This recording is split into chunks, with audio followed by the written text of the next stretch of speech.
আজ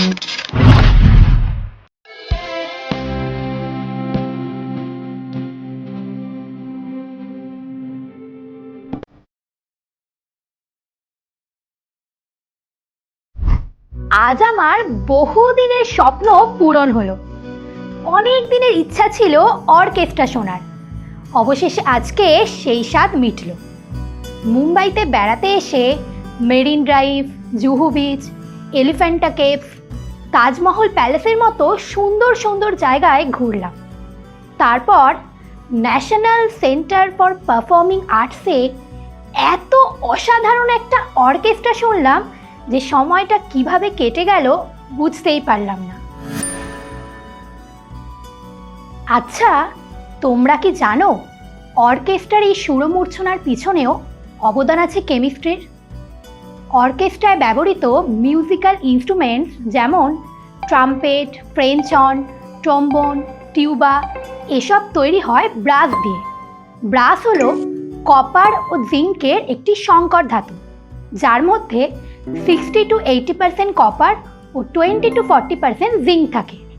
অন্যদিকে অর্কেস্ট্রায় ব্যবহৃত অন্যতম গুরুত্বপূর্ণ মিউজিক্যাল ইনস্ট্রুমেন্ট হলো ভায়োলিন, যার স্ট্রিংস বা তারগুলো তৈরি হয় নিকেল প্লেটিংয়ের মাধ্যমে। ক্ষয় প্রতিরোধ করার জন্য স্টিলের তারের উপর নিকেলের প্রলেপ দেওয়া হয়।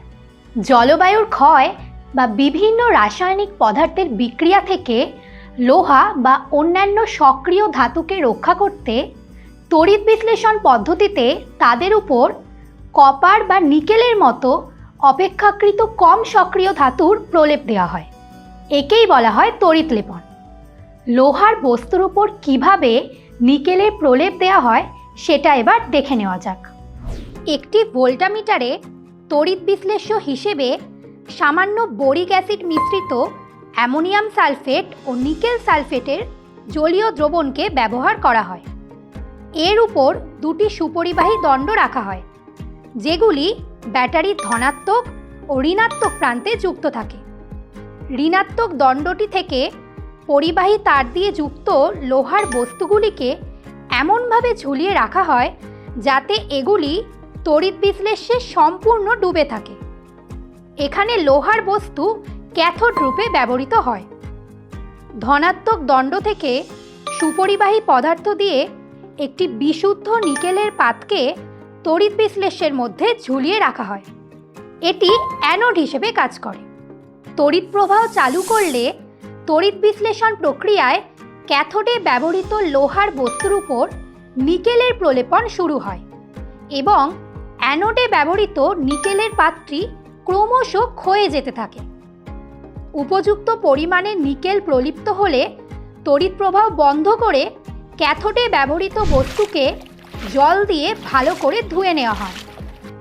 এক্ষেত্রে তড়িৎ বিশ্লেষ্য হিসেবে ব্যবহৃত নিকেল সালফেটের জলীয় দ্রবণ বিয়োজিত হয়ে Na2+ ও SO4 আয়ন এবং অ্যামোনিয়াম সালফেটের জলীয় দ্রবণ বিয়োজিত হয়ে NH4+ ও SO4 আয়ন উৎপন্ন করে। NH4+ ও Ni2+ আয়নের মধ্যে Ni2+ আয়নের ইলেকট্রন গ্রহণ করার প্রবণতা বেশি। তাই তড়িৎ চালনা করলে পজিটিভলি চার্জড Ni2+ আয়ন ক্যাথোডে থাকা লোহার বস্তুর দিকে আকর্ষিত হয়ে ক্যাথোডে এসে ইলেকট্রন গ্রহণ করে নিস্তড়িত নিকেল পরমাণু উৎপন্ন করে এবং লোহার বস্তুর গায়ে জমা হয়।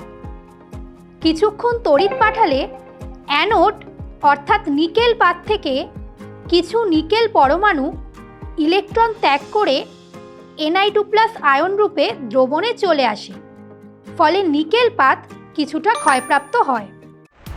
এই তো গেল লোহার বস্তুর উপর নিকেলের ইলেকট্রোপ্লেটিংয়ের পদ্ধতি।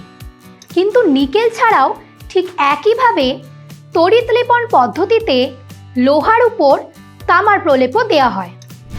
এক্ষেত্রে লোহার বস্তুকে ক্যাথোড হিসেবে, বিশুদ্ধ তামার দণ্ডকে অ্যানোড হিসেবে ব্যবহার করা হয় এবং তড়িৎ বিশ্লেষ্য রূপে সামান্য লঘু সালফিউরিক অ্যাসিড মিশ্রিত কপার সালফেটের দ্রবণ নেওয়া হয়।